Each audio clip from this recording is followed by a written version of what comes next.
Getting ready to start the select board meeting. We'll call it to order in a minute. Okay, let me call to order the meeting of the Southampton Select Board and for the date of April 7th at about 6:30 p.m. And let's start by standing and saying the Pledge of Allegiance. Pledge allegiance to the flag Of the United States of America and to the republic for which it stands, one nation, under God, indivisible, with liberty and justice for all. Okay, so Okay, so that stays up. So I change it, which is, that way I can toggle back and forth. Okay, so the select board meeting is open and live, and Vicki, would you like to call the finance committee to order too? As soon as I get all this chalk off my stuff. We are calling the joint meeting of Finance Committee and Select Board to review budgets, 6:30 PM. Okay. All right, so we don't have any public hearings, and I don't think we have anybody as open time for the public tonight. So do we have another town administrator report? We don't. Okay, so we will move ahead into the highway budget. And I think we've gotten some, both hard copy as well as by email, so just let us know which one we're going to be looking at, which file this is called somewhere. This is the historical expenses. I figure that's the best way to show you what my budget comprises of. Okay. Got it. Okay, so we'll go ahead and basically this is pretty much the finance committee meeting, and select board just going to chime in with some questions, I'm sure, but we'll really let it be directed much more to finance. Okay? So, I think everybody can see that more or less, or in your packet at least. More or less. And you want me to go ahead? Go right ahead, Randy. All right, so basically, this is an exercise that I started when I took over in 2014. I worked with Vicki quite extensively. We put a lot of hours into trying to do zero-based budget, but utilizing actual expenditures from past years. So starting in FY11, I started gathering data and continue to do so. They're kind of broad categories in many cases. And over time, my budget has been split. I think I started with 5 budgets that's now been split into 6 different line items. And so when I build my budget, I use projections based on past expenditures to try to forecast what I'm going to spend in the future. So you can see what my building expenses have been and what I'm asking for. Next year, there isn't much of a change there. Do you want to ask any questions as you go along, or do you just want me to keep rolling? Just keep rolling. Okay. I guess if we have questions, we'll just. Sure. General highway. This one, I think you guys all got the budget narrative. And it's basically says a lot of the same stuff I said last year. It covers paving preservation, traffic controls, catch basin and culvert repair, replacement, guardrail repair, a vacuum truck subcontractor for cleaning out catch basins, gravel, stone, street sweeper, brooms, vehicle fuel, police detail, tree work, regional mower agreement, radio license, beaver control, cell phones, DOT compliance, like basically everything that isn't in either a winter budget or a wage budget or a building budget goes into general highway. We put a lot of things into this byline, but the biggest thing it needs to fund is infrastructure repair, like taking care of our roads. And I'm going to read this pretty much verbatim from my budget narrative because I think it's a really important thing for residents to understand. A newly reconstructed road immediately begins along a path of degradation, and it becomes increasingly more expensive to repair that road the longer you put off preventative maintenance fixes. East Street's a perfect example where that road needs a complete rebuild, which is going to be very expensive, as we've found out over the last couple of weeks in meetings with DOT. The least expensive option is on a new road, you do things like, it's called a fog seal. You're basically painting over the surface of the road to cut down on the ultraviolet degradation of the asphalt. To crack seal, to try and keep water out from percolating under the road, and then frost heaving it, things like that. We had Pioneer Valley Planning Commission do a pavement management plan back in 2018. That pavement management plan suggested that we should be investing $500,000 to $550,000 a year into our roads in order to maintain a current OCI, and OCI is overall condition index. That basically took all of our roads in 2018 at where they were along that degradation curve, and said if we want to stay there, we need to be putting $500,000 to $550,000 a year back into the roads. We budget about $150,000 in our general highway expense line, and I already indicated that it pays for more than just pavement. And then we get about $315,000 in Chapter 90 funds, and that's what goes into the road. So if you do the math there, we're losing ground every year, not putting back into the roads. So we do the best with what we're allotted every year, but just to reiterate, every year we're losing ground.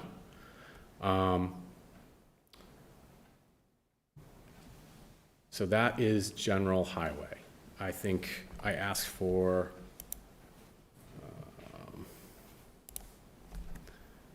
an additional general highway expenses. Yeah, I asked for $189,000 in the wish list, and that would go further toward funding some of that additional road work I talked about. So just on that one line. Sure. Randall, so that's a $40,000 increase from your level budget line item. And so that 40,000 increase, none of that is contractual, that's all just wish. Because if it's contractual, it should be over on that first group. It's not contractual. We're not contracted to do. Well, I see one of your notes says there's a $2,000 increase on the contract. That was for patrolling and compliance. I know, it's hard to say. Unless it's the wrong fiscal. Well, it says fiscal year 20 monitoring, contract went up 2,000, testing the. Over in the notes? Yeah. So is that? Yeah, those is notes, that a note from that 20? note could have been from the last fiscal. Okay. Let me take a look at it.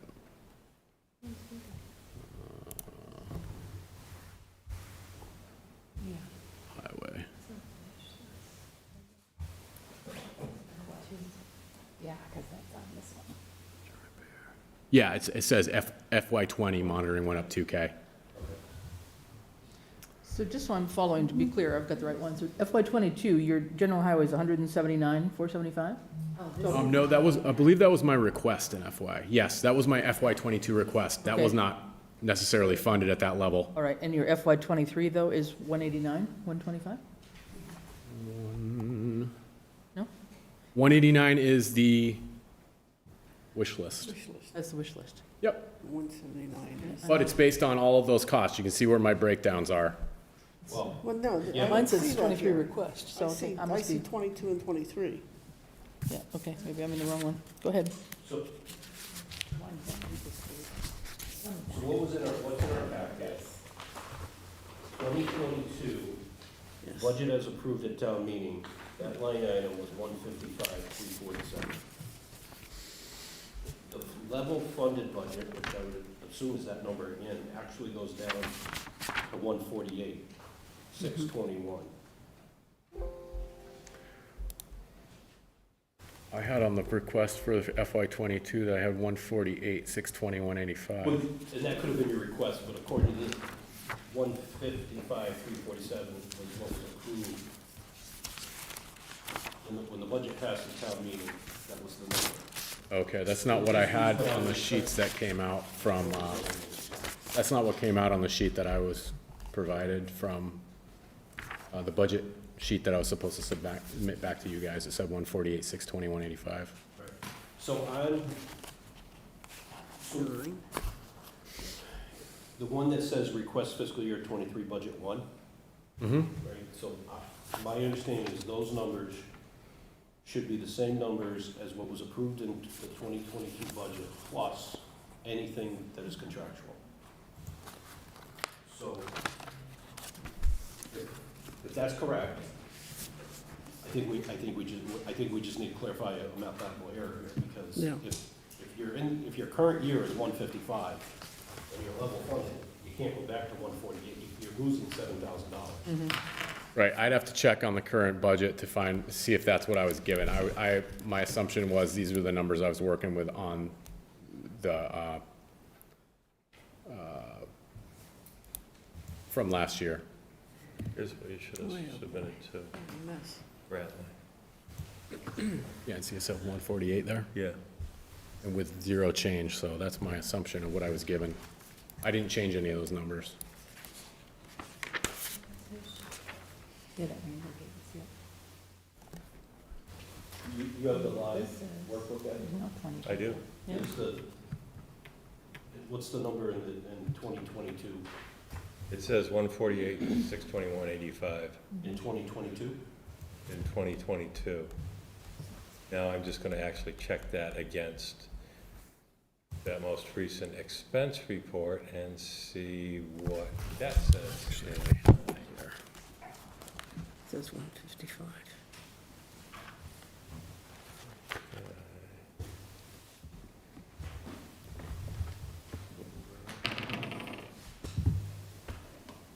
I've got an expense report that shows the same thing, 148, 621. Okay.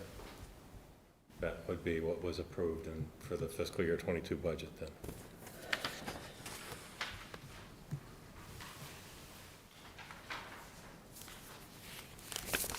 The 155, if you're looking at this piece of paper, is 2020 budget. Doesn't have the other two columns on it. Mine says 22. That's the revenue piece. You have to look at the title of the history of usage. The top part is, it says 2022, that's for the revenues. Correct. Then this doesn't make any sense. This makes no sense. Please continue. Okay. Okay, so we're down to general highway expenses, machinery maintenance. You guys have all heard the woes of our equipment breakdowns. We've made pretty good progress at starting to replace equipment. I want to continue on that momentum because we have spent quite a bit of money in machinery maintenance.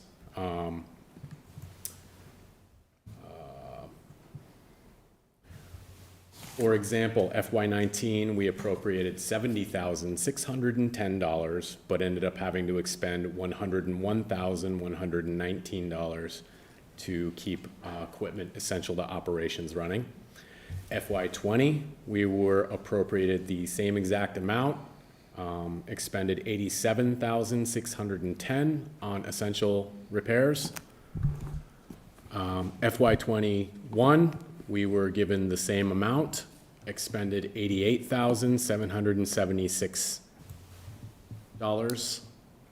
FY22 appropriated the same amount, $70,610. And up to when I prepared the budget, we have expended more than 76% of that. And I'm projecting maybe that we will spend 90,000 by the end of the fiscal. It depends on what breaks down between now and then. So, any questions about that one? Yeah, just to get on the truck repairs, truck equipment repairs for FY '22. I'm seeing on my sheet 85,000. FY22, 94,950? Am I not seeing it? Okay. Totals down here, Chris.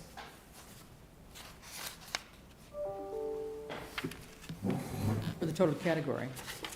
So it's- Yes, but that's all out of that machine maintenance expenses line.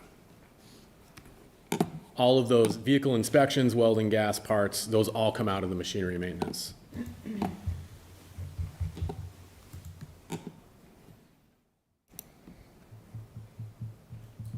Yeah, no, I was looking at the line 63 or whatever, the truck equipment repairs itself, so that had gone Yeah, that's from 71 to literal, 85. literal already. repairs, but Right, we have other stuff like, tires can be a lot, towing, okay. 2,000. So your total there is the 94,950 for that category, right? Yes. Okay, then how do you get for FY '23 and 90,650? How come you're saving us money? Because the, Didn't we put a new truck in service? yeah, we put new truck into service, and, I mean, I'm trying to make this budget work, so if I end up spending over, I spend over. It's still an increase over what I'm allotted, so. I also realize we have limitations in the budget, so I'm trying to be realistic. Because basically what happens at the end of the year, if I go over on machinery maintenance, that's gotta come from somewhere else in my budget. Right, So we take more away from fixing our roads to keep the stuff on the road. I mean, this is the way I've done this budget since we've started here. We rob Peter to pay Paul. I hope that's not, it's a religious thing. I hope that's I don't not think offensive so. to anybody, isn't it? I thought it was Well, I guess it could be. apostles. I don't think that's where it came from, but The next category is winter roads expenses. That's just the salt additives, sand, plow blades, gasoline, diesel, winter patch, our plowing subcontractor, and any necessary towing when we get stuck in the winter, which is a pretty variable cost. Do you still use, JM, RJM? RJM? Yes, we have a contract with them. But the price goes up every time we buy town property or create a sidewalk in front of town property, because RJM is our contractor who takes care of all sidewalks during storms. So we So the need to be two most- cognizant of two that. Yeah, two most recent additions would be Pomeroy Meadow Road, along where the town purchased that Water water lines. protection property, and then Linda? didn't have any extra costs this year, but we will next year on Route 10 in front of the cemetery between Pomeroy Meadow Road and High Street, where the new sidewalk is being installed currently. Did you do the sidewalk on Pomeroy Meadow last year? Yep, You did yourself? the RJM did. RJM? Oh, they did, oh, okay, so it's not new this year? No, Oh, okay. nope, and neither is, Because so we the big, bought that piece of property a couple years ago. there was a big increase along Glendale Road, Yeah, because the water department and conservation commission own pretty much from that first farmhouse there, yeah. almost all the Zip way this farm all the way to, to the end. almost all the way to Whispering Hillside Meadow? Hillside Meadow.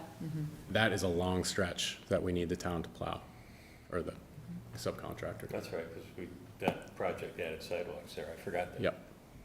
And actually, why don't I, if you would jump back to general highway expenses, I was talking about a pavement management plan.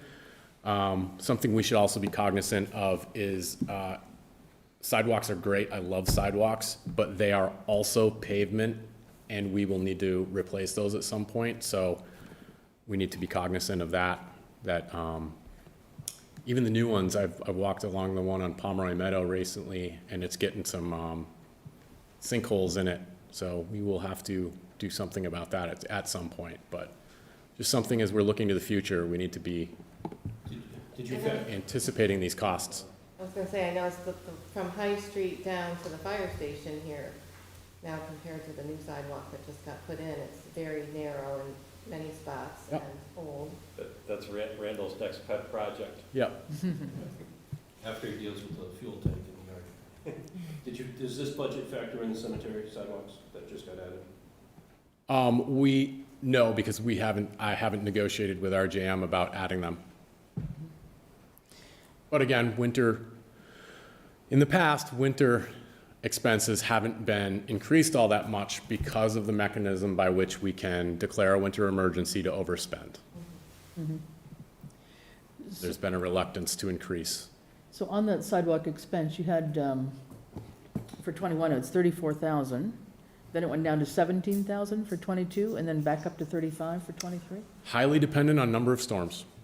So that 17,000 was really just an anomaly? I mean, that's, Yep, we had a mild winter. okay.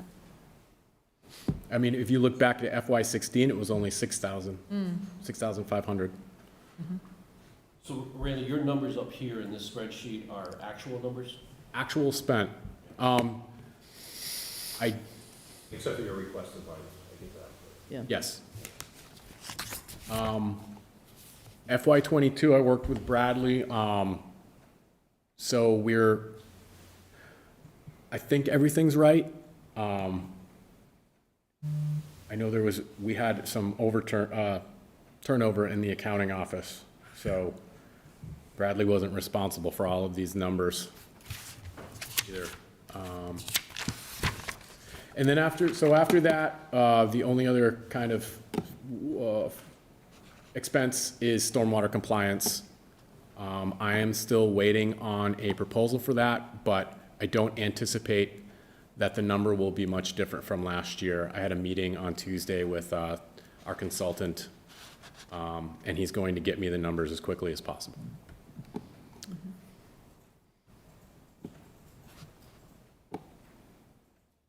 Can I ask you about RJM?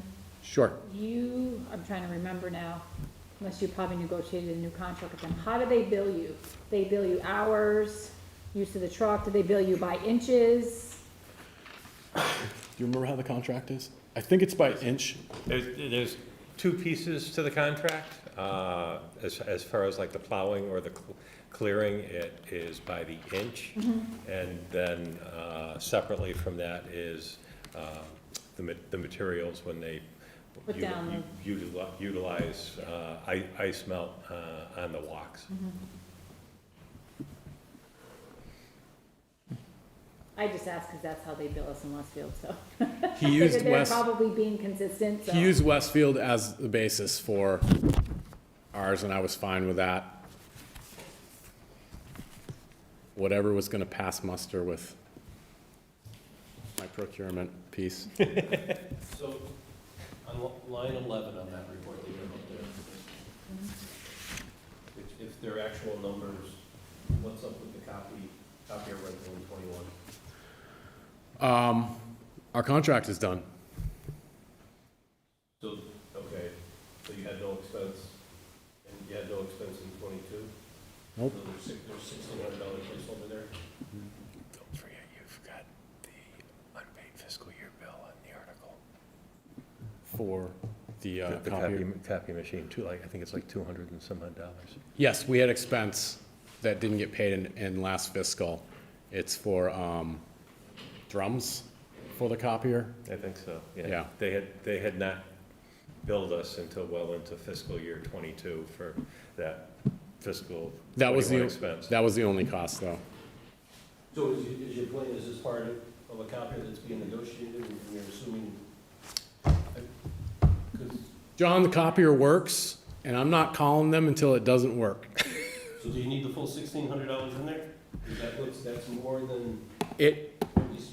we had talked about getting another copier, so it's Yeah. in there. Yeah, it just depends on So I when can it, make that yellow?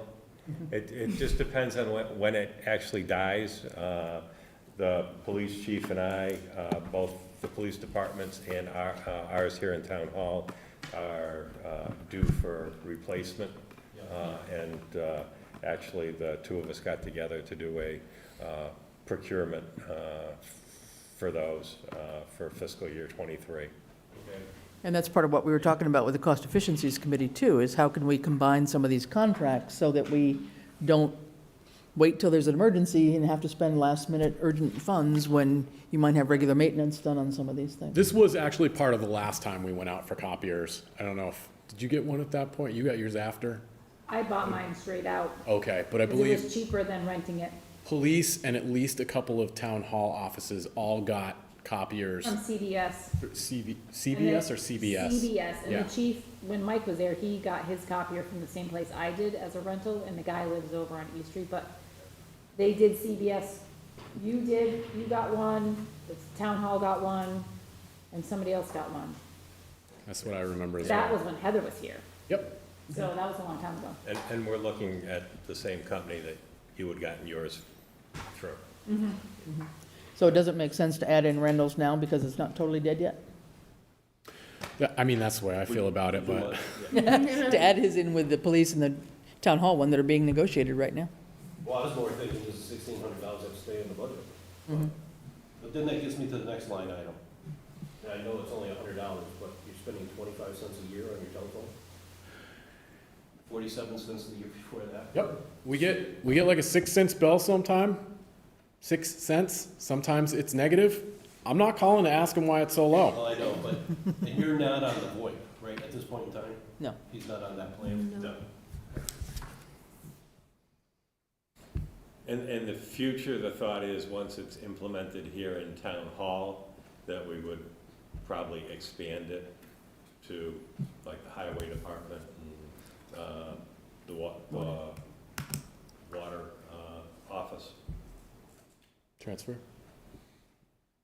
No, because You need we have to internet? have the internet to do the Gotcha. VO, voice over Uh-huh. IP. Need internet for that? What do you utilize the post office box for? My mail?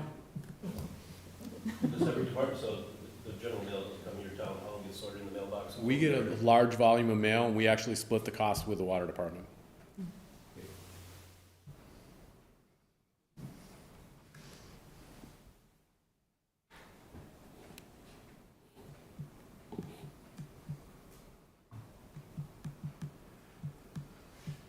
And just to confirm, on your request for fiscal year '23 budget one, that includes the 2% increase for the non-collective bargaining employees? Looks, your line looks like it does, the other one is off, but I'm assuming it's because of that 5-hour error last year. Could be, I think did that come preloaded? Did you already calculate the 2% in there? Because if you didn't, I don't think I did. You know what I mean? That would have come preloaded. It's actually the question I was asking you about yesterday. Okay, that was for contractual. So that would be like for the highway, Well, but your individual line item went up and it looks about 2%. That would, yes. The question is the one below that has a For his, negative. at this point in time, I have loaded it with the 2%. oh, wait a minute. And the Whoa. line, No, actually, hold up. I knew, now that I'm looking at it. There's no change in my line that I know of. Which line are you you talking went about, from guys? 77853 to 79410, it's a $1,557 increase. Oh, it is, so that is 2% automatically? Yes. Okay. Right, which I believe the council, the select How board come voted yours last Tuesday. Mine has no year-to-year change. Huh? Why does mine have no year-to-year change? Because I think you've got it flat to. Oh, you fixed it since these yes, came out? Yes, the. Understood. The select board gave me a direction to add Okay. 2% COLAs to. All right, The so yeah, my request Correct. Right. actually went down on my sheet because I corrected for the error last year. On that next line, right, which is why there's Yes. a Well, negative there. there's a Yes. 3,000. Okay. So your flat budget request is a 5.92% increase, which is pretty much all related to the wages, to the CBA, which you believe is going to be passed. Mm-hmm. Right? And if we do your wish list, you're at 17.7% increase. Mm-hmm. But if we back out the 58,000 you put into winter roads, it's really a 10.7% increase. And traditionally, winter road wages, do we adjust those per the CBA? Yes. Okay, so it's just that expense line item Mhm. that kind of got frozen in time. Mhm. And what's been happening like with your contracts with is it Franklin County where you're getting the salt and all that? All those things are going up, I assume, in terms of getting all your supplies and, So, yeah, I mean, they go up modestly, but that's the beauty of having the ability to deficit spend. You use what you need, honestly. Like, I use what I need to address winter storms. Yeah. But the price does keep going up.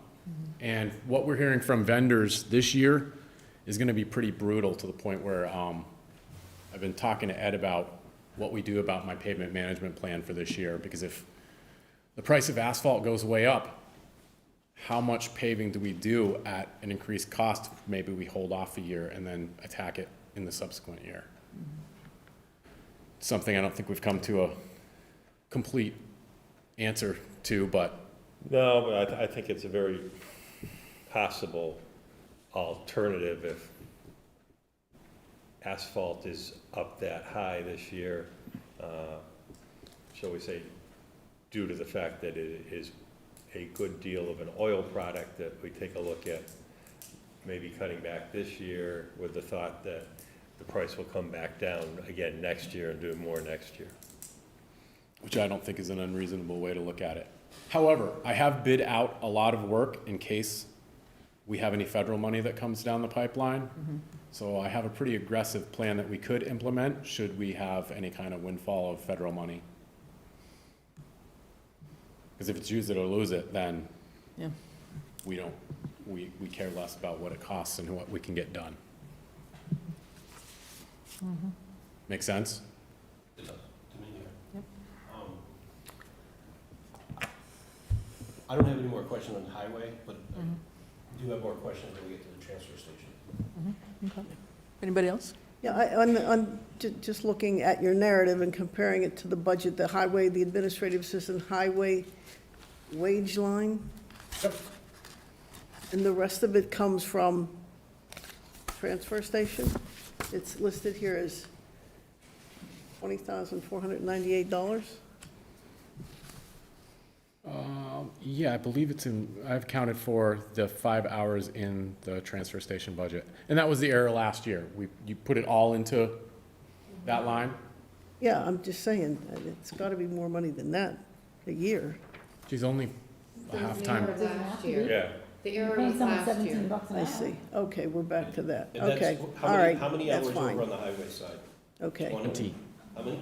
20. 20, and 5 over on the. So Okay. it's 20, there is about 4,000 over. okay. Then that, all right, then that's where it is.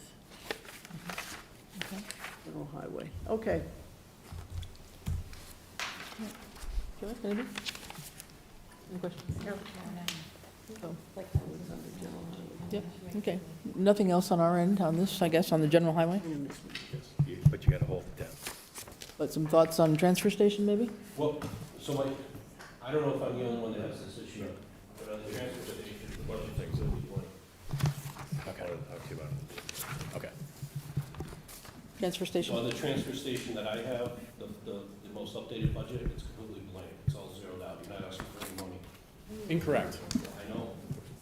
We haven't certified, I don't believe we've certified what we have There's yet. no wages, there's, I've got a draft in my office, but I have to wait until I get the numbers from, for indirect cost. I need, what I've got for, Retained earnings? retained earnings. Right. I don't have either of those numbers, so I can't do a budget. Plus, those aren't submitted under the operating budget, they're submitted as articles. Articles, yeah.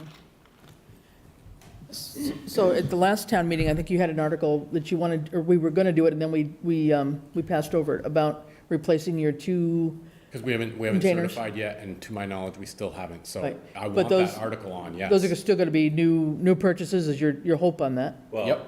Well, this year, we'll just combine those two into your transfer station budget. I can do that? Yes. you Okay. get it, Well, approved. Yeah. Okay. Yeah. Last year, it came up after the enterprise Right, fund was right. approved, so. Yeah, I'm just hoping they continue to haul the ones without any bottoms. Yeah. It's up to my vendor. If he says no, we're Yeah, SOL. No. He usually would submit it separately, because you have to, with the enterprise funds, you have to actually do your, kind of like regular budget, you have to predict your revenues first, Right. and then do your expenses. You can't just say, oh, I want to spend $5 million, Right. and I'm gonna have $5 million of revenues. It kind of doesn't work that way. And what happens is that Randall has been able to supplement the budget by using retained earnings, which is like the free cash from the transfer station, to balance the budget. And so that's why he's probably waiting for that to be able to do that. Same with the water department. They're able to use their retained earnings. Right. Water usually has What's gonna enough money. happen if those aren't certified prior to town meeting? Right. They will be certified by town meeting, They will? They will be in less than 3 weeks. yes. Do they already have the information? I would have to check with the vendor, she was just getting ready to submit it. I have so other than the containers I need to purchase, the numbers aren't going to be drastically different. Obviously, wages went up a little bit for any kind of highway coverage. I probably have to go back and recalculate now, Well, 2%. So But- you say that, but your wages actually went down. Well, unless that's the $5 issue. Yeah. All 3 employees over there are paid on the same line item, I'm Are not you looking sure. at the expense report? transfer station wages. On the If I budget. look at 2018, On the 2019, budget. 2020, 2021. Budget or? Budget. Yeah.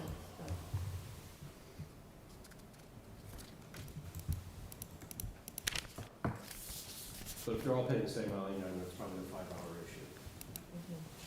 Well, I would say, Randall, if you can remember back to 18, 19, 20, you had a lot more highway guys who were working on Saturdays. You were rotating them, and they were getting paid a lot more money than Steve does, who actually monitors the transfer station by itself. So, you know, you have a highway guy who's working overtime on a Saturday. You know, back in 18, you didn't have Steve there. Tom left, so I had to cover it with highway guys. Yeah. Yeah, that would explain it. There's no 22 budget in here at all. In mine. I don't have a 22. No, Looking for because transfer it's station. Are you looking submitted on as an article, not as a operating budget. It would have happened afterwards. It's kind of like the fire department issue from last time. Yeah, but just for comparison, if it was in here, then. I mean, I assume all of you know this, but it doesn't, other than the indirect cost, it doesn't have Yeah. bearing on the general budget. Correct, but it still needs to come before finance and then to select board. I mean, it still has to follow the process of everybody else. Okay. But I guess I would say your expenses don't change all that drastically. Hopefully. But I'm just saying, if you look year over year, Sure. you know, I mean, you one year changed vendors for the bags and that decreased, and you had a grant one year for the bags. So that decreased your expenses quite a bit, but, you know, one year you might have a lull, but, you know, it's gonna pretty much year over year be the same, so. Except for that indirect cost piece. Right. Yeah, probably the biggest change we've seen in it since I've been here is when the recycling market, as far as revenue side of it, fell out a couple of years back. Yeah. Well, also, we had to start paying that processing fee. Did that happen before you left? So No, instead I of was here just, when that happened. yeah, so It instead was of at the just beginning of it. paying to dispose of rubbish, we actually had to pay to process our recyclables, where we used to be able to get rid of them for, I'm gonna put it in air quotes, free.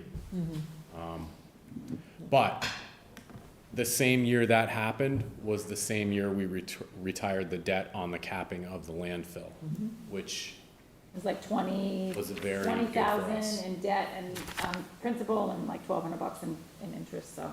Which the transfer station used to, that used to be, paying for the capping used to be in the transfer station budget, so. And with that recycling, you didn't get any money back from Sullivan Steel when you used to turn your steel in. They used to pay you for taking the steel away. Mhm. So everyone's in that same boat. And back on your recycling, your 2 containers there that you need to replace, there's no, I think you'd answered this at some point, but let's just ask it again, in terms of outright purchase versus leasing? Those 2 containers that you need to I replace? haven't found anybody that will lease them to us. I asked our vendor who does trucking, and he's not interested. Has the price gone up since we took it? That's to a good town question. I meeting? want to make sure it's going on the warrant before I ask the guy that I've already asked for quotes twice Yeah, whether he can get them to me for a third time. Because they're actually custom made, correct? They take a standard roll-off dumpster, but then, yeah, they have to fabricate the top. Anybody who's been to the transfer station, we're talking about those big containers that you dump your recyclables into with the doors. So basically, the bottom half is a standard roll-off container, and then they fabricate the top, which has the doors and the roof and everything. So they're not cheap. Let's just leave it at that. And steel hasn't gone down in the last year. Okay, all right. Anybody else have questions for Randall? No? No, I'm all set. Oh, the capital, Oh, I did not bring my capital with the me. capital, committee sent us a list of the items that you were looking at, and so, I mean, I know one of the pieces that were on there, I gotta find my list again, was the sweeper. Yes. And I know the sweeper was bought in like 1996, 95, something like that. And it's been repaired multiple times every year, Every year. since I can remember, so. And then the other piece was another truck, Randall? Yeah, so I'd say we were doing pretty good on snow fighting trucks lately. So if I had to rank them, which I hate to do because You need them all, basically. the one that I rank lower is likely gonna be the one that breaks down. But You want me to step in and Yeah. put my foot in it? sure, Of what Randall submitted, I professionally would rate their heating needs as number one.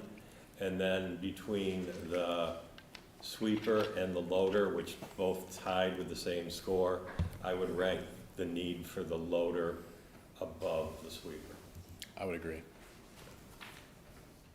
And it may be an unpopular subject, but I am still remind everyone that the town could implement a stormwater fee to fund both our MS4 costs, and also, since that sweeper is used as part of our MS4 compliance, could actually Charge that. fund the sweeper.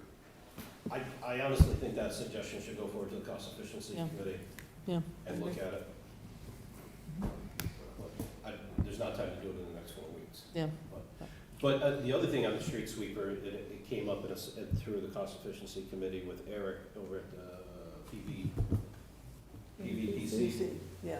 PVPA, PVPC, that they're seeing an increase for DPW sharing equipment. And generally, it would be difficult to do that, but a street sweeper seems like one that isn't used on a daily basis.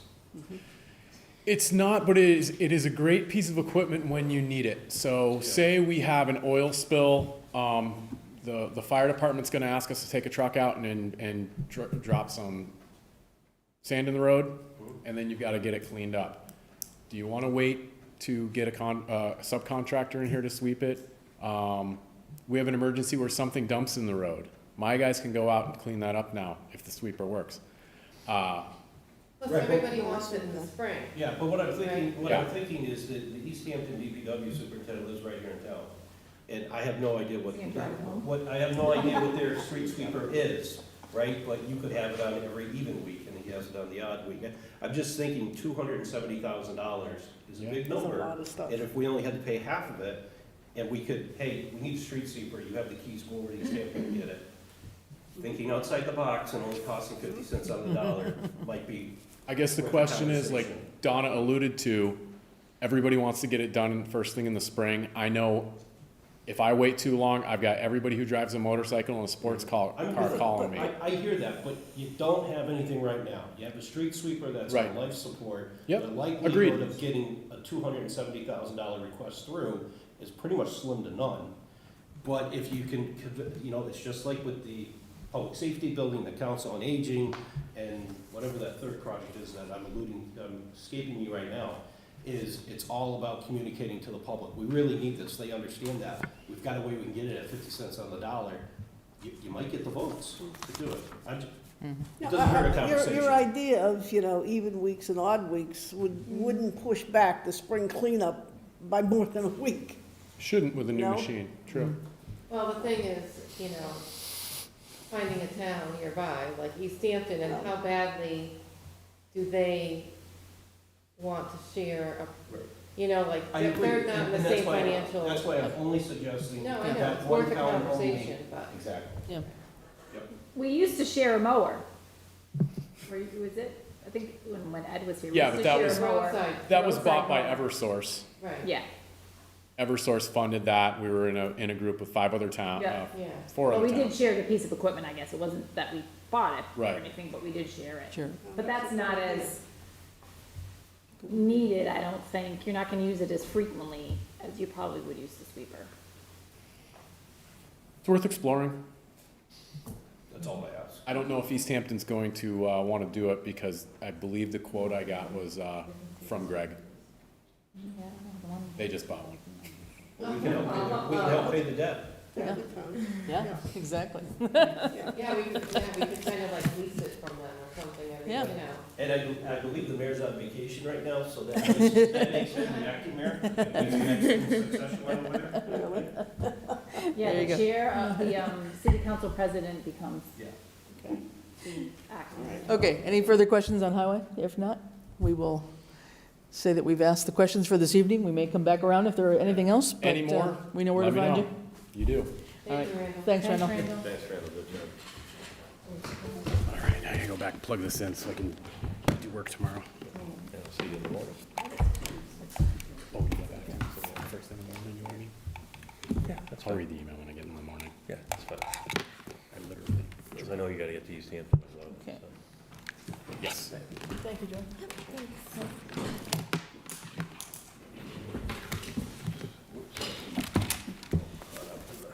Okay. Joy's recusing herself for a conflict with the school department.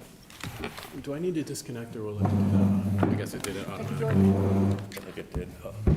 Good night. Okay. I'd probably just for the record. Just for the record, if you want to. Yeah, I will, yeah, yeah, yeah. Okay, so we will start with the school department, and just to note that Select Board Member Joy Piper has recused herself because she has a family member involved in the school. And as a potential conflict of interest, she's decided not to be part of this hearing. Yes, I see Randall's is still hooked up to it though. Because he never stopped. Oh, there it is. You got far enough. Had to wait for him to leave the building.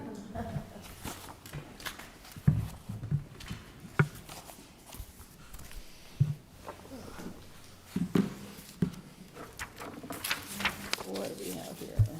Somewhere. Wi-Fi.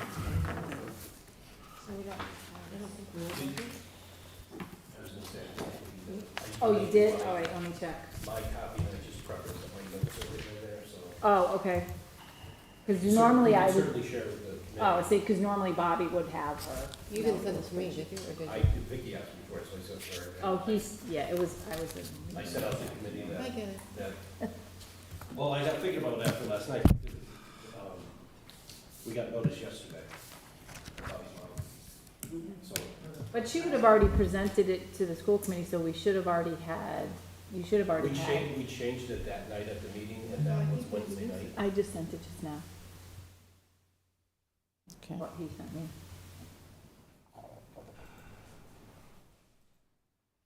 Maybe I didn't, did I send the right one?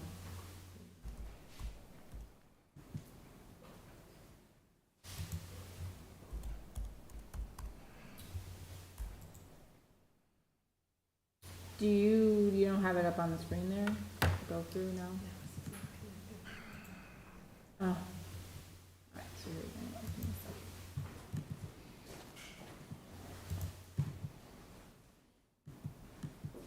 Did you find Yeah. 5G? Yeah, Oh, yeah, you're there. we're getting there. Yeah. All right. Logging in.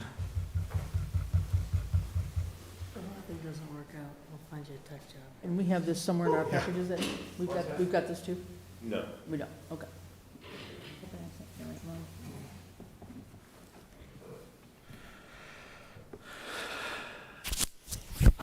Maybe, This is Norris, right? Okay, saying logging in, still logging in spinning. still, trying. Oh, there it goes. Well, we're making progress. Takes a minute or two. Did you get the right one? Okay. I'll get this one.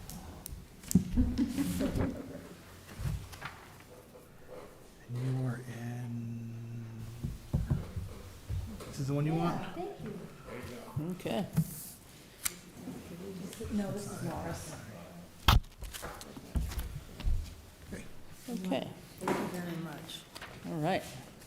Good evening, everybody. Hi there. Evening. So unfortunately, Bobby cannot join us. As John said, her mom passed away, and Eliza's been out all week sick. So unfortunately, you're stuck with me. So I will do the best job that I can, just explaining a little bit about our budget process, some of our goals, and I'd like to spend a little bit of time talking about the Arpa grants that the school district has submitted. So when we're talking about the budget, it's really important to understand, to have a district overview of, we need to know what our student population looks like. I'm sorry? I'm sorry, Deanna Bonneville, I'm the superintendent. Sorry. And Deanna, maybe just push the mic down just a little bit, so you, closer to you. Perfect. I want everybody at home to hear you. Yeah. They're all Let's glued, say you're not accusing me of missing. they're all glued to the TV, so, you know. This was the one she did. Yeah. This is really Yeah. good. Okay, go ahead. Thank you. So in order to know what our budget needs are, it's really important to understand where we come from and what our goals are. And the first thing when we do that is we really look at our student demographics and our population. Of all the slides, I think that this is one of the most important slides in the show, only because you can see all the highlights here. We're going to go over certain enrollment trends, 5-year trends for certain subgroups, and discuss school choice numbers a little bit. But looking at this chart, you can see that Norris has the greatest population of all the schools. Yet when you look at that special ed number, 27, that is, I wouldn't say alarmingly high, but much higher than we would like to see. And I'll show you some slides later on. So that's kind of glaring at me when I look at the income of low-income students as opposed to special ed. So something's a little bit off there. That's the first thing that comes to my mind when I look at that. ELL numbers are always very low. So when we look at enrollment trends, let's see, 10-year trends. I'm just going to show you all the schools really quickly. As you can see, over the last 10 years, enrollment, we've really have dropped our numbers. Norris is down about 80 students over the last 10 years, and you can't really consider this dip because of COVID, but we know where that's coming from. So when we look at Norris numbers, this is the trends for the last 10 years or so, and we're down almost 100 students from the high of FY13 to now.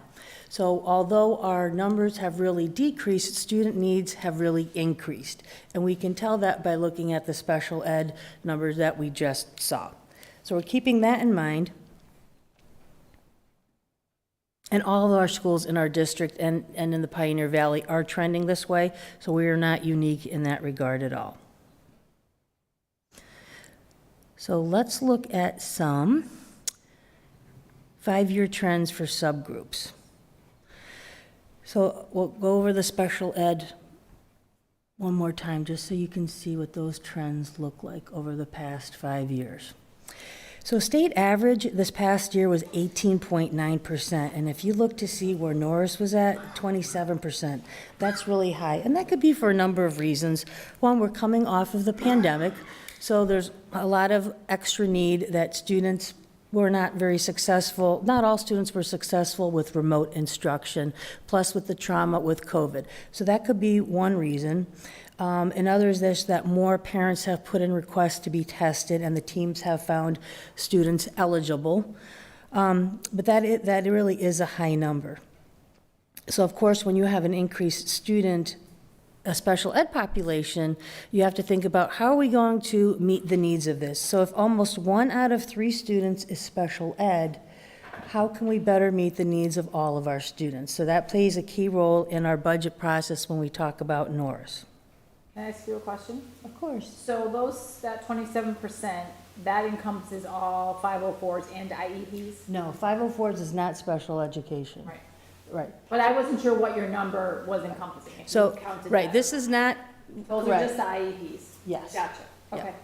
And it also doesn't include some of the kids who are on the cusp, like you said, 504 students or students that are in reading and math intervention class. So that's on top of this number.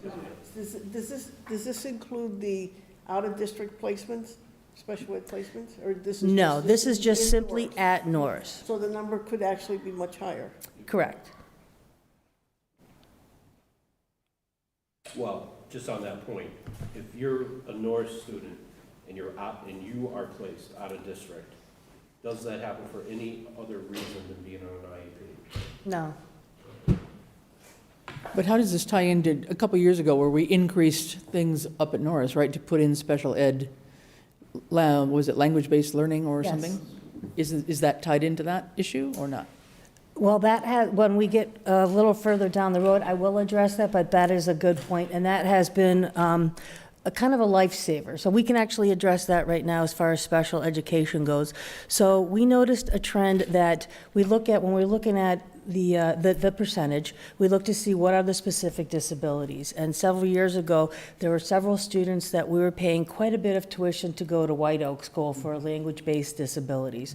So that's over $50,000 per person, plus another $43,000 per person for transportation. So that is an awful lot of money. So we started a language-based program, I'm going to say 3 years ago.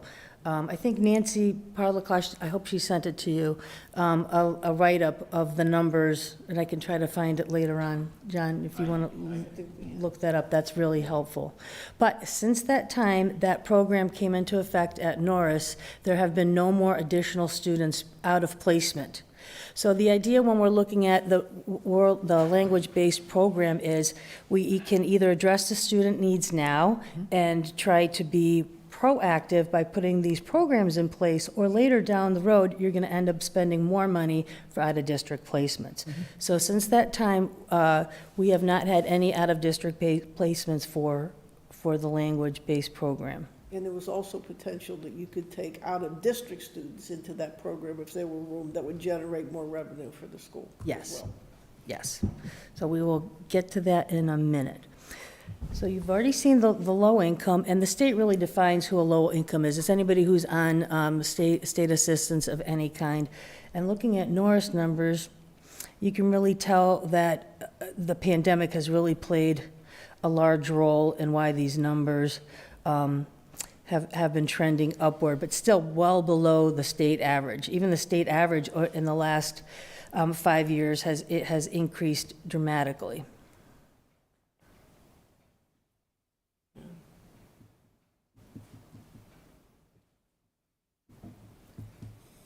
So EL is English language learners, and our numbers across all the schools is very low. And at Norris, as you can see, we're well below the state average of 11%. This year, we're at 1.9%. I think the other elementary schools are right around 0 or 0.8%, and I think the high school was the similar number as well. And here's kind of a chart if you just wanted to see ELL trends over the year, and this is Norris. It looks like a lot, but if you look over here, this is only the number two students.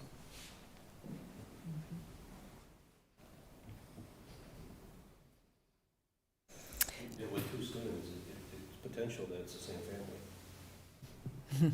Yeah, it could be. Right? Good- I mean, good if you're only point. talking about 2 students. Very good point.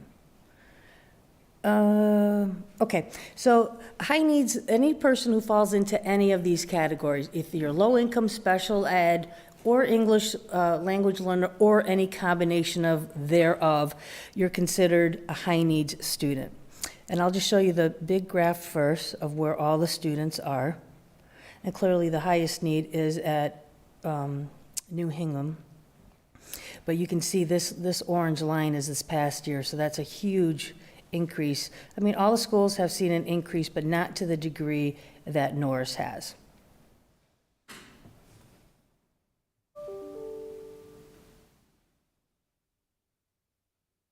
So this is what we're looking at for the last 5 years. This is really large. Huge increase, especially over the last 5 years. So we're keeping this in mind as we're thinking about the budget, how our student demographics has changed. So this is important to note that the level of high needs and special ed students has increased quite a bit.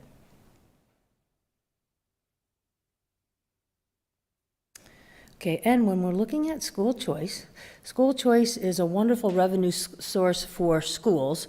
And if you look at Norris, we do have currently 53 school choice students. And it's important to note that when we have school choice into our district, the school receives that funding. If it's school choice out, the town pays for it. And it's roughly $5,000 per student, either coming in or going out, and any additional special ed services would be incorporated. So it's not always like an even number like 5,000 or 10,000. And you can see these numbers here over the past, so the 53 is how many we currently have. And if you're looking, these are the numbers from the state, so they might not be entirely accurate, but this is the number of the revenue that the school received in FY21, and this is what the town paid out. And it's hard to predict the numbers, because when I do walking tours among the schools, Southampton has the greatest per pupil per student per teacher ratio. It's greater. It's still low, but it's higher than the other districts. So the students choicing out, that 144 represents K through 12, correct? Yes. And the 15 choicing in Just for Norris. Southampton only represents Norris? Because if they're choicing in on 7 through 12, that money would actually go up to Hampshire Regional, correct? Yes. I believe so. Right, I think so. Yeah, that's a good point. I mean, if it's a set amount per student, I'm confused as to why coming in, there's 15 students and it's 91,000, but going out, it's 13 and it's 144. Yeah, the special ed services.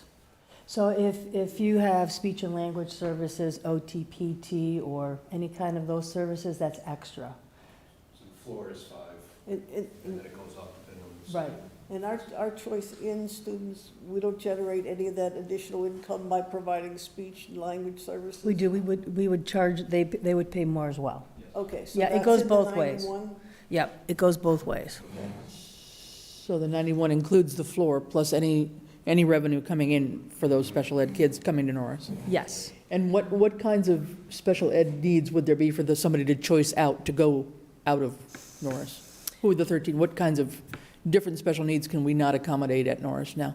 No, it's not about not accommodating them. It's somebody choosing to say, you know what, I really don't want to go to Norris Elementary. I'd like to go to Leeds in Northampton. I see. I want a more diverse student body. So Okay. it could be, I moved to Southampton, but I spent the last 8 years in Northampton, and my parents have been driving back and forth. right. Okay, Or my parents' job is in Northampton, so we'll drop off the kids in Northampton. I see. So it could be any student. It's not like an out-of-district placement. So a regular ed student, special ed student, it's all students.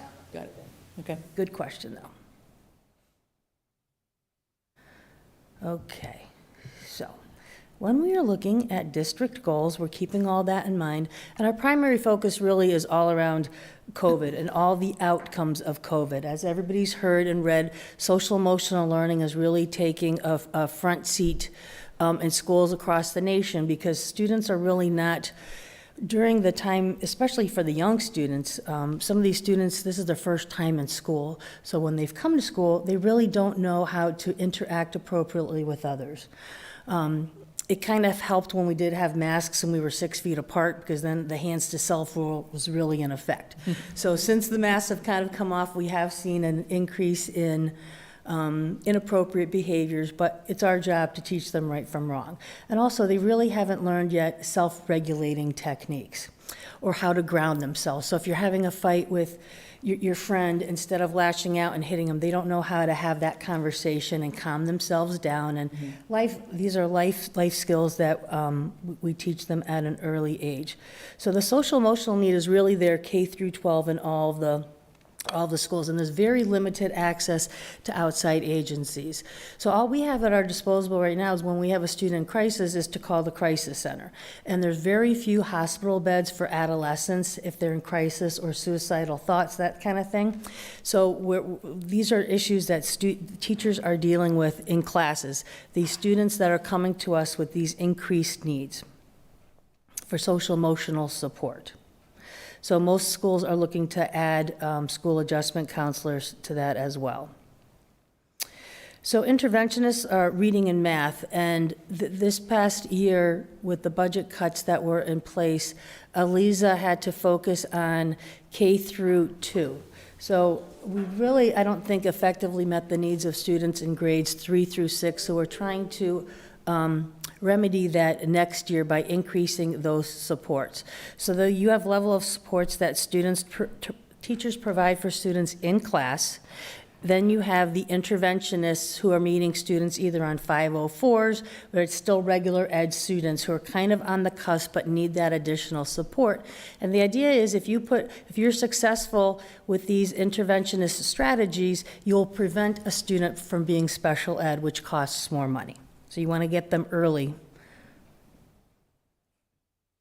Just communication is another goal of ours. We do send out weekly newsletters. We try to keep everybody up to date on the COVID numbers. We're working to make our website a little bit more user and reader friendly. Oops, sorry.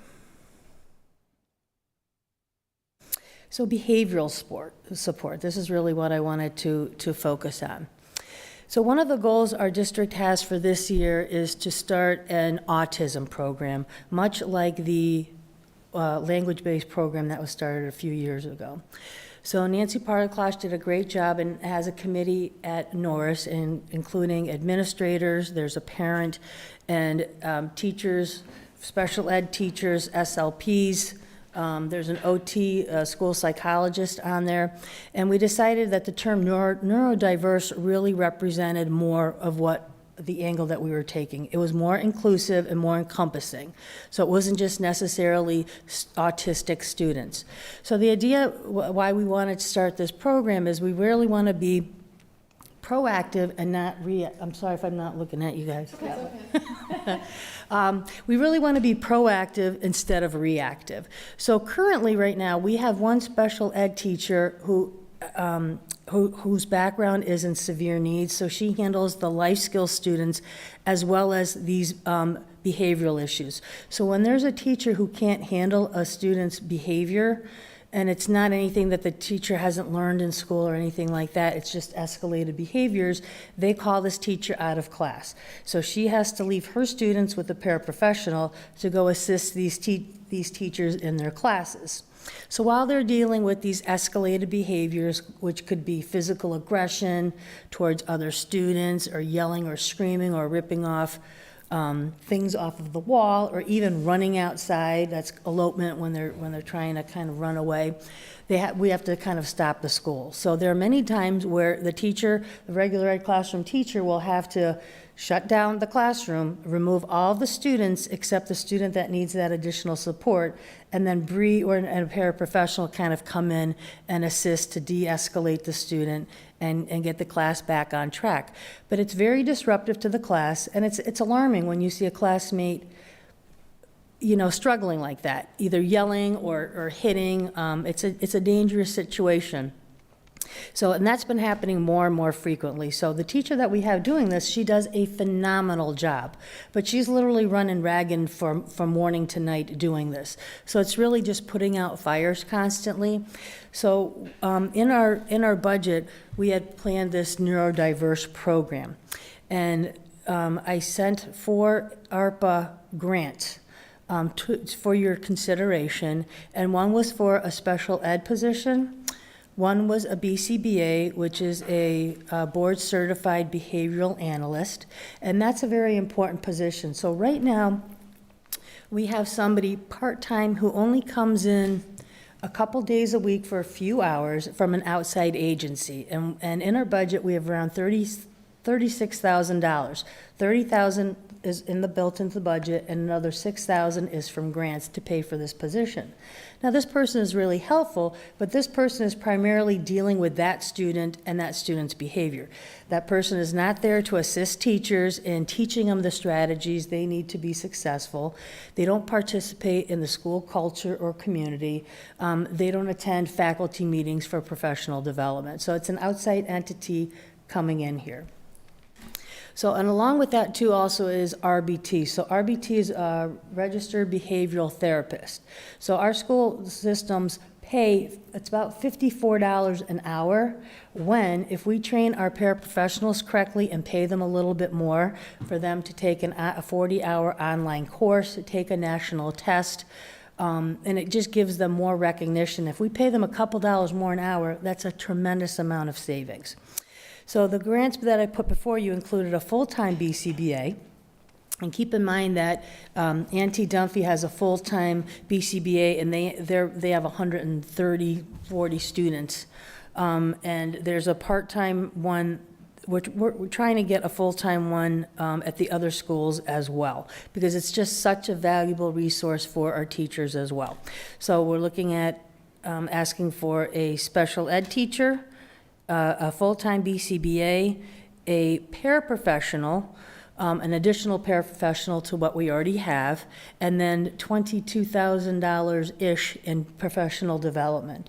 And what we'd like to do is offer teachers training, the day before school starts. We would have to pay them extra because unfortunately, the number of professional development days that they have is very limited already in school, and they're focusing their efforts on the open court program.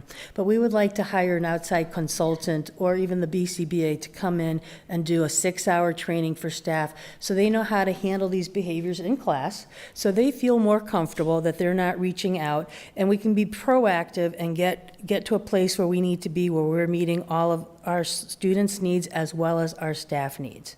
And the training would also be open to all paraprofessionals to allow them that opportunity as well. So we can spend more time on learning and increasing student outcomes.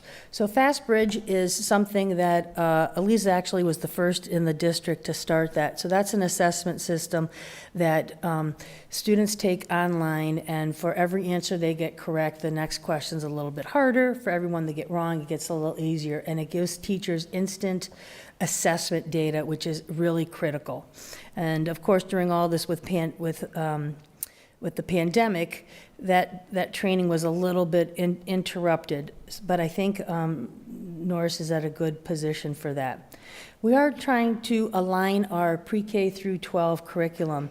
I did call the state to find out where we stood with this. Kate Mesmer did submit a grant for about $200,000 to align our curriculum across all of the schools. And in doing so, we would not only provide professional development for teachers on the various math curricula, but we would also have instructional coaches that would come in and they would observe you teach and then provide you with feedback, which is very, very valuable. And to be more inquiry-based, which is that's difficult, and it's really focusing on students' analytical thinking skills. Now, if we don't get this grant, because it was a competitive grant, we're still going to implement this, but on a much smaller scale. How we're going to do that, I'm not sure yet. I'm keeping my fingers crossed and being irritating and calling the state often to see if we qualify for that. And the strategic plan just means that this school year, I'm writing a entry report, a findings report, just on things that I've seen, heard, and read about, and looking at data. And some of the things that were noticeable to me right away is that we don't have a district mission statement. We've kind of borrowed the high schools. And so before we develop our own district mission statement, we need to identify what our core values in education are, such as we believe that all students can learn and succeed, that all students need to be challenged, that we're going to have high academic expectations for everybody. And once we identify that, then we can write up a mission statement. We, as an administrative team, we've also talked about branding of the district, insofar as that Lauren Holtz has been working on her Raiders campaign, getting students excited about becoming a Raider at the high school level, where, you know, she's encouraging them to come to games, and when the Jane Eyre play occurred last week, we had students from all the schools in grade 5 come to just kind of make that connection with the high school as well. We're trying to work smarter, not harder, as far as sharing resources and services, but it's kind of difficult when Norris is so far away from, you know, Williamsburg and Chesterfield. So, but we're on the right track as far as we're meeting as an administrative team every week, which has been wonderful. We're counting on each other. We do problems of practice. So what's going on in your school that you need help with? We offer advice, and we brainstorm ideas. And this is the first year. We hope to do it a little bit more inclusively next year as far as budget, to say, hey, these are some of our strategies for success. What's something that what are ideas that we can get from you to help our individual schools?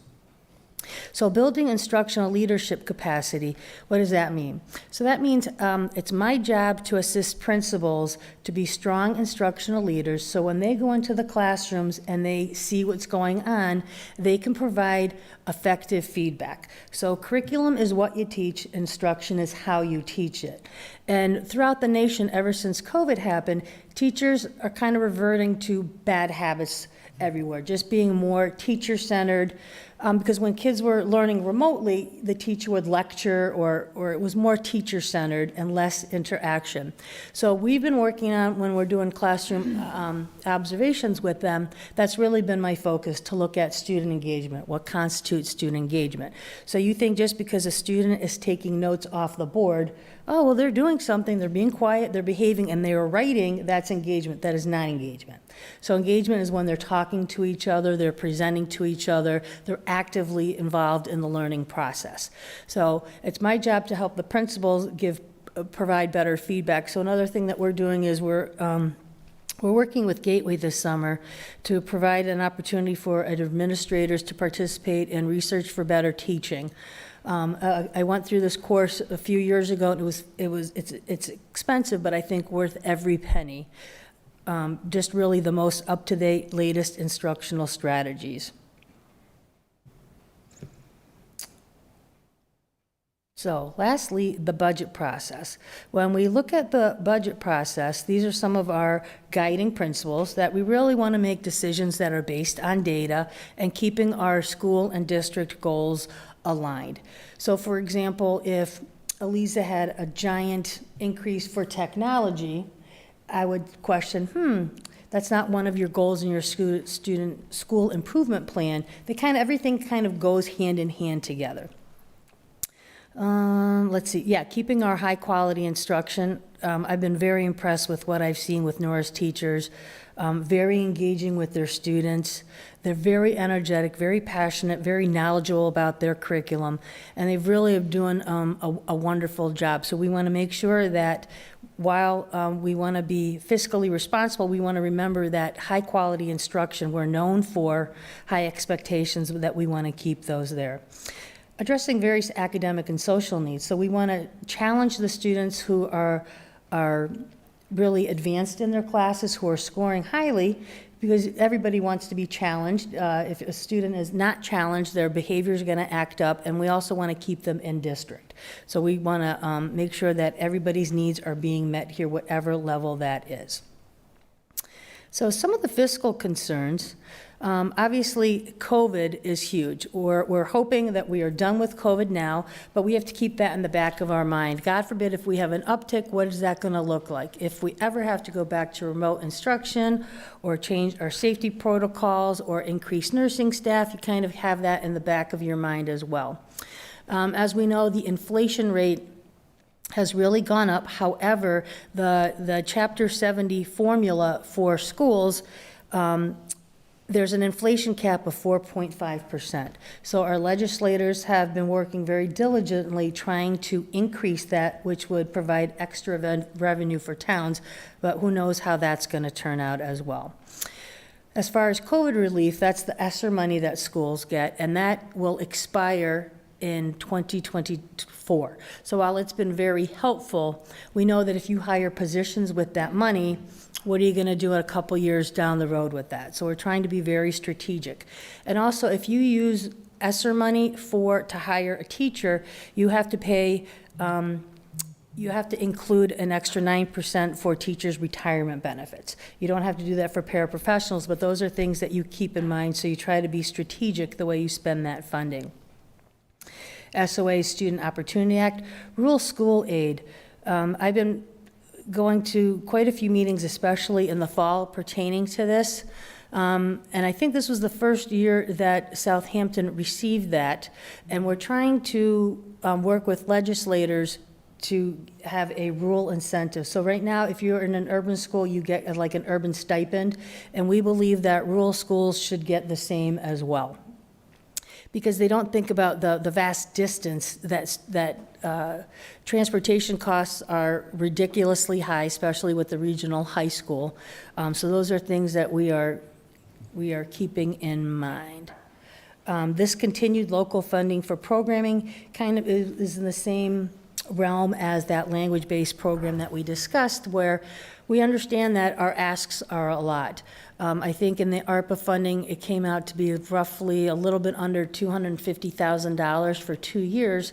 However, if we put that investment in now, we're hoping that not only will we prevent students from being placed out of district later, but that perhaps once we are established in a few years, we can have students from other districts, even internally, like in Hampshire Regional School District, or local towns like Easthampton for 45-day placements. So what does that mean? So when a student's behavior or student's needs are not being met here, they have to be a special ed student, but then we look for a placement for them, an appropriate out-of-district placement. But while that is happening, there are many times that the student has to be placed immediately somewhere, that they can't stay in their regular school setting. And when we did this at a different local elementary school, I think a 45-day placement was over $50,000. So that could be a potential huge revenue source. To have kids short-term, a lot of money, a lot of bang for the buck. But you got to make sure that our program is really up to snuff and the high expectations that we have for all of our, let's see, do we just do drivers? No, fiscal concerns? No, I did that one, sorry. And so some of the drivers, when we're looking at our school budget, are obviously we have COVID, effects of COVID. That would be the increased interventionist, special ed teachers, school adjustment counselors. Salary increases are just contractual obligations that include step increases as well as COLA.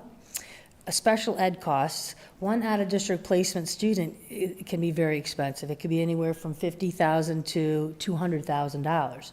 And you also have to plan for, if a student comes in they move into town, their original town covers the costs for a year, but that gives you time to prepare and plan, oh my gosh, how am I going to come up with this amount of money?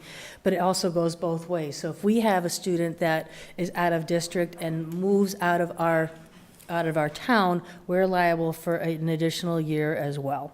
And the last one is really increased transportation costs. So, you guys awake yet? I'm really sorry. We lost our visual here, I don't know why. Oh. Well, that was really the last. You're on the last slide, the last bullet. Yeah, Right? I was at the last slide, last bullet, so that could have been better timing. So last one was transportation costs. We are up for bid again. Bobby did put out a bid looking for a 3-year contract, and currently, while we had planned, usually she plans 3% increases every year just for, cost of living and gas. She had planned for 5% for this next budget season, and when she received the bid, it was one bid, and it was a 20% increase. So clearly, we're not gonna do that. And I think they need us as much as we need them. So as a school committee, we'll have two options, that we can ask Bobby to go back and try to negotiate a better deal, which I think they're very open to that. Or if you say, no, I'm sorry, we're done, we're gonna put the bid out again, then what happens if you don't get anything? Then we're all carpooling kids in the morning, apparently. So you have to kind of handle that. And that's okay, because that was really the last slide. Okay. But thank you very much. Yeah, and what happened to it? One of the other documents that was shared with the, are all you guys on FICON? FINCO email address? Yes. Okay. All right. So that was shared on that was the language-based program that was alluded to earlier, and that, going back to 17, 18, and I also sent this to the select board, but this is from Nancy, the Director of Special Education, putting together that 17, for school year ending 18 and 19, we had 2 students on the program. It was costing us $93,000 and $94,000 per year for the program. In school year ending 2020, the Norris added an additional classroom teacher, and we had 3 students then go out at $145 for placement and $48,000 for transportation. That's when 2021, with the help of the select board, the $49,000 was a one-time purchase for the program or the curriculum for the base program. And that has since driven down to where, for that reason, no one's leaving the district. And it has an annual savings now of $197,000 that we don't have to spend on out-of-district placement. And if you think about when they get to, so that's Norris, when they get to 7th grade, right, they go up to Hampshire Regional, so it comes out of Norris's budget altogether. But that 197 up at Regional still translates into 108,000 within our regional budget that we have to pick up. And we've eliminated all that. So the thought that what was picked into the budget, what was pitched to the school committee was that if we are successful in getting one-time money from ARPA to replicate this again on the neurodiversity, which in my notes has the overall budget for Norris at $5.3 million, which is a 10.5% increase. And just noting that that's from 4.8 last year, which was a 0.9% increase. So what the school committee did is said, that's the budget that we want to do, but we want to reestablish the librarian's position, but we don't just, it was past practice to budget new positions or positions because of retirement at a step 5, middle of the range. So we said no, put them the base, put them at the entry level. So that reduced that $5.3 million by $24,000. Because it was a librarian and it was a .6 librarian and a special ed teacher. A new position, which was up in the details, but you get to 24,000. We still have $163,000 left of ESSER money. So we had to use ESSER money this year when we were the recipients of the 0.94% increase in order to keep the school going. So we used ESSER money. That 163, our original plan is to divide that by 2 and use a portion of it for each next 2 years. But understanding that we need to get this going and we really don't have a choice, we're committing, the school committee voted to commit 100% of that money to this year's budget. So that's a one-time revenue source of $163,000. And if we're successful in pleading our case with the Board of Selectmen and getting the $145,000 in ARPA funds to fund the neurology. Now, you'll note that the $145 we're asking for is less money than what the superintendent says it's going to cost. It's because if we can do that, then we'll automatically have a $33,000 savings, because we're currently contracting for 2 specialists to come into the school 1 day a week at $150 an hour. Yeah, we put aside 30,000, so it's a lot, yeah. And they're two separate people. Every school year they change because they're an outside provider, and there's a lot of inconsistency, and they're providing this BCBA stuff. So we would, if the 145 comes through, we would cancel those contracts or not renew those contracts, add that 30,000, which gets us up to where we need to be on our ask. So that gets us down to, if those things happen, and we get the ARPA, then our ask is $5,049,000, which is a 3.77% increase. And Bobby got even lower, so as of today, it was $5,040,541 for a 3.58% increase, which was $174,315. What is our ARPA, what's Southampton's balance look like right now? Like, what do we have in ARPA Well, we funds? were awarded 1.8 and probably have. 2 year program. Over 2 years, but we've probably only Probably got already about half. committed. Yeah, we've only committed 50,000. Yeah, we've got applications that are being submitted now, so we haven't made too many decisions on the ARPA yet. So we've had a few that we did for public health, but we've got applications coming in, including this, We've probably committed about 40 to 45,000 on it so far. yeah, at the most. And We there's, have 1.8. right, there's 662 on deposit right now in the treasury. Mhm. And the deadline is already passed for the applications, or it's still? We said until the first cycle to the beginning of May. But these particular apps are in. Yeah. We said we'd start reviewing them in April, but we gave people a couple months to put in their application. And just tying in with that, though, so just with the notion of the ARPA, I mean, again, I think we wanted to focus on things that we know are, it's short term. I mean, you brought up the point earlier on of, how do we do this with grant funding? You've got something you do with grant funding, and then what do you do when the grant runs out? So, I mean, that would be similar with ARPA, but it would give you some time, I assume that you're thinking that it would give you some time to further investigate a different strategy to be Yes. really long-term and make those more permanent than that. And right now, it's about 29 students, which is why we picked the neurodiversity of we didn't focus on, a math program for out of district, because there really is a need for that. So yeah, our goal is that by the time ARPA money runs out, we'll be standing in a good spot where we could use it as a revenue source with those 45. Right, and right now, in the current budget, we're spending $249,000 to place these children that would benefit from this program out of district because we can't provide it. Can't provide. So our thinking is ARPA, okay, you've got 1.5 years to 2 years, so there would be another asking another year on this. To get this up and running and prevent that continued outflow, because what, you just said the number, there's 29. 29 students that are Yep. teed up. Right, in various Great. levels of support, right. Yeah. Some are more than Potentially, others. we can't Yeah, figure out a way to service their needs in-house. yeah. No, it's a challenge, and just, recognizing that, sometimes these grant funds can be a good stopgap measure, but it really is just a Band-Aid. I mean, it's got to be a Absolutely. whole series of really strategic planning to make things go forward for the future, if you really want to make those a more viable program. And then in addition to that, for that 249 for those X number of students currently going out, it's costing us $169,000 to transport them. In addition to the 249. So that's a lot. Okay, all right. But that's what gets us down to the 3-point-something ask. All those things happen. So it's about a 3.5 increase over last year, is that what I'm hearing? Excluding the ARPA stuff? 3.58, and that's thinking if all of our ARPA grant requests are funded. And using all of the $163,000 in ESSER money that John mentioned.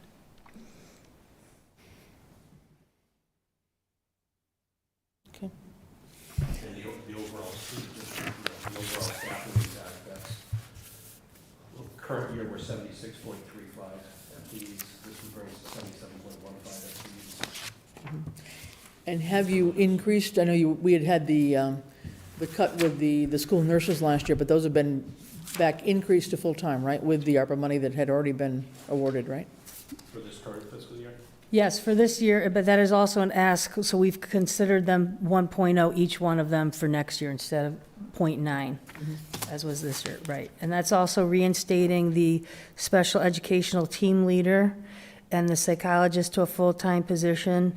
And as far as the library goes, point two is already given to one teacher who's, I think, doing some of the tech work. So that's an additional .8 for the library. And that's built into the budget, or that's the ARPA? No, that's built in. Built in. That's in these numbers, yeah. The ARPA money Make is us should they whole. bring on those 2 new people to the Gotcha. neurodiversity Right. program. Okay. Got it. What about music and art? I know the music teacher left, and We hired a new. you hired a new music teacher, and then the art teacher left. Ms. I know we're Curcio? still doing art, hired work. yeah. Oh, okay, all right, gotcha.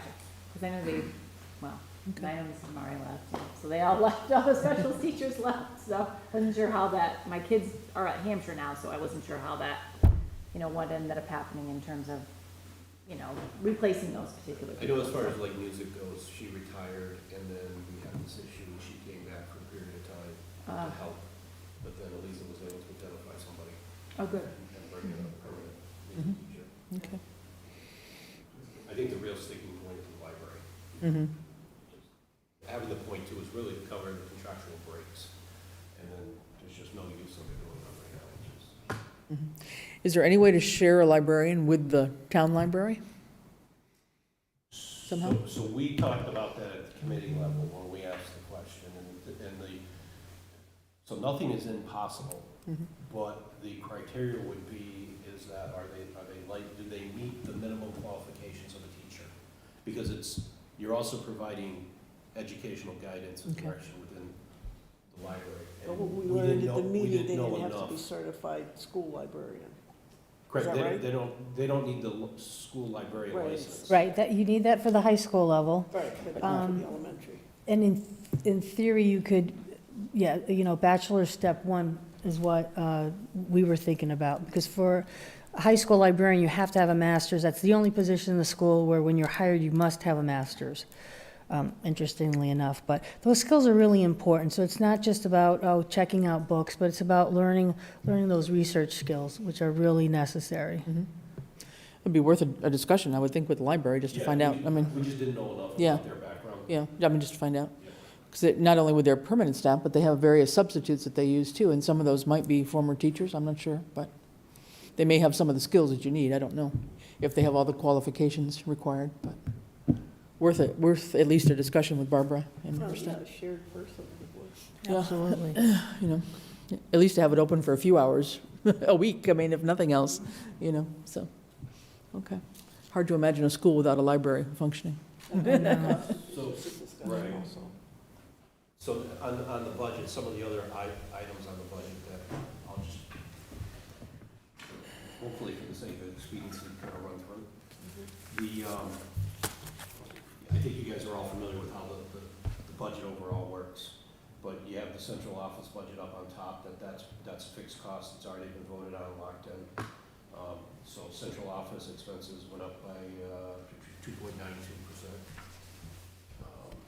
For our portion.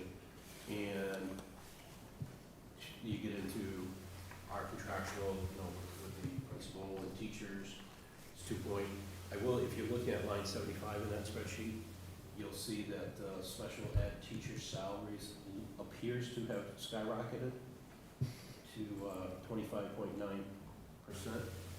But if you look, there's a mathematical error in there, because if you look at fiscal year 2021 expenditure, it was 694, and then the budget was 632. So that's not the right budget number, but the number at the bottom of that budget is what got voted on, so it was a keystroke error. Bob made that number work with other lines within our overall to fund it. So it comes in more at the just under 4% when you line up the actual pays. The 21 pay, 22 pay, let's see where that is. And then there's no change in FTE counts for our regular teachers or special aides, special education aides. You can see the librarian there from a 0.2 to a 1, so that's a 0.8 increase. And then 75 is a step 5, so that salary got adjusted back. That 48 represents, I think, a $67,000 starting salary, but it's 0.8 of that salary. Contractual services, that negative 30,000, that's what we're talking about, canceling those contracts if we're able to make this other program work. So that savings is already in there.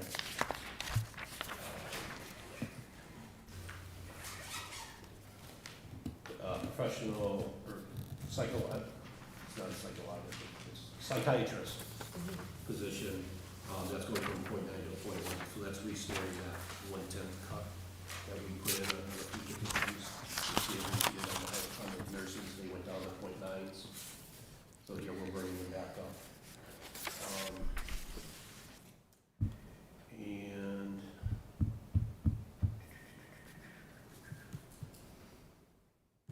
let's just scroll right by, somewhere in there is the electric, the utilities. So one would expect, or at least we've been looking to expect a savings because we're the recipients of all new lights over there. The lights were installed in the next week. The HVAC system went 24/7 and has been running for 2 years at 24/7 to maintain positive airflow and 17 air exchanges per minute per classroom. So we haven't seen any savings on that. We're hoping to address in our next meeting with all the parties that we can start easing back and shutting down that system as we open up windows. So we think there's going to be some savings there coming in. Because originally, I think we were supposed to see a $30,000 savings there with all the lights being changed. And that came from Green Communities, all the lights? Correct. Okay. Yep. It just hasn't come to fruition yet.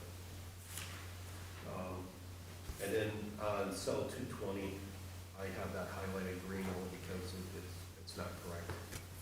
It's the number next to it, that 169. Again, this was my working copy. I'm going through it. And then I didn't really adjust numbers below that because now you're outside of the Norris budget per se. You're following under town vocational and transportation there.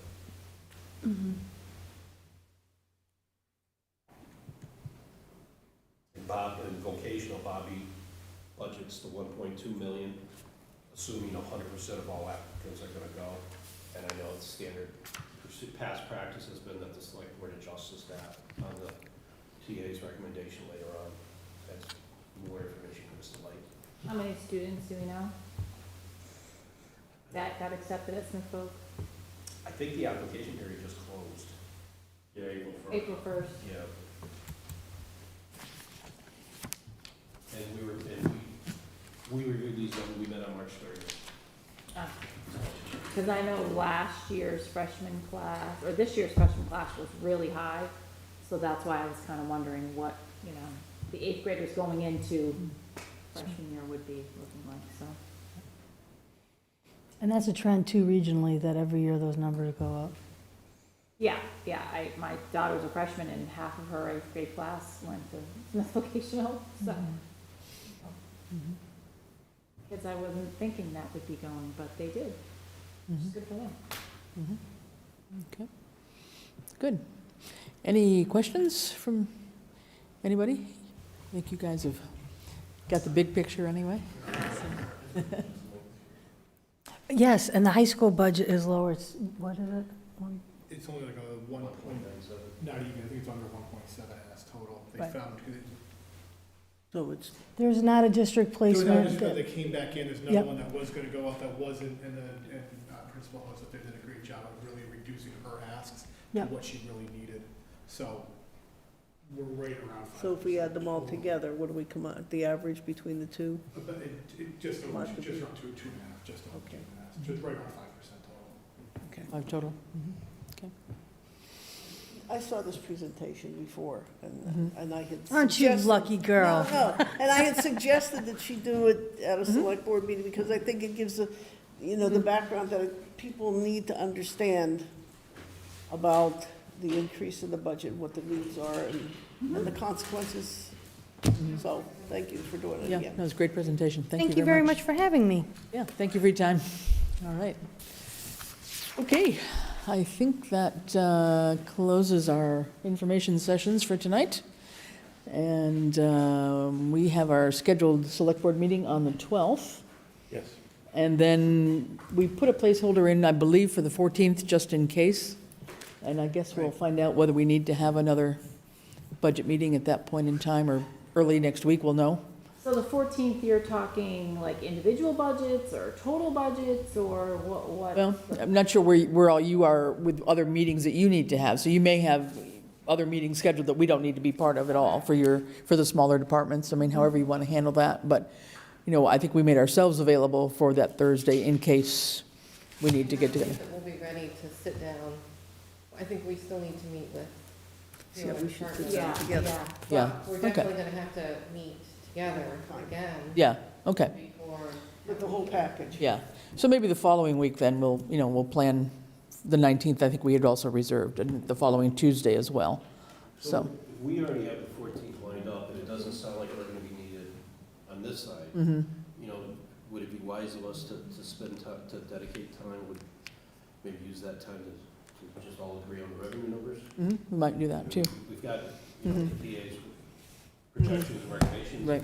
Like you said, we might all bless off on it, and Yeah. that's our number, but I think it would be key So we'll all over on meet this together, side. yes. Mm, They see, you know, what is the revenue Mhm. number? Okay. Okay, yeah.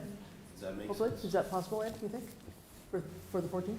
Yeah, absolutely. Yeah, okay. So we All right, so we'll focus on schedule that. a meeting, One of my yeah. projects for this weekend. Okay. At what time, at 6:30 again, or Yeah, 6:30 is fine, sure. the 14th? Yeah. You guys want to be in on the revenue? Yeah, Yeah, Oh, okay. is that okay? That Sure. tells us how much we have to spend. So Yes. Yeah, it's important. would be useful, yeah, okay.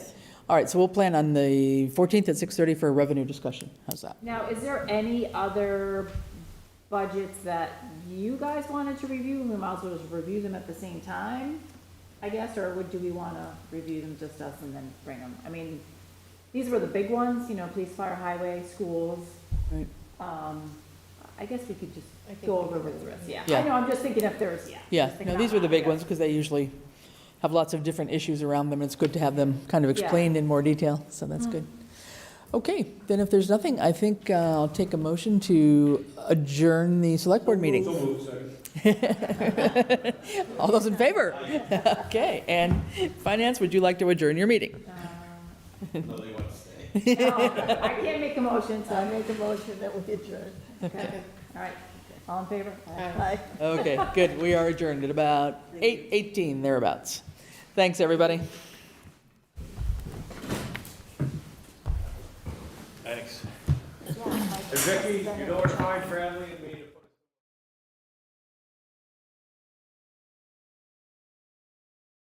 You sent us the request. I gotcha.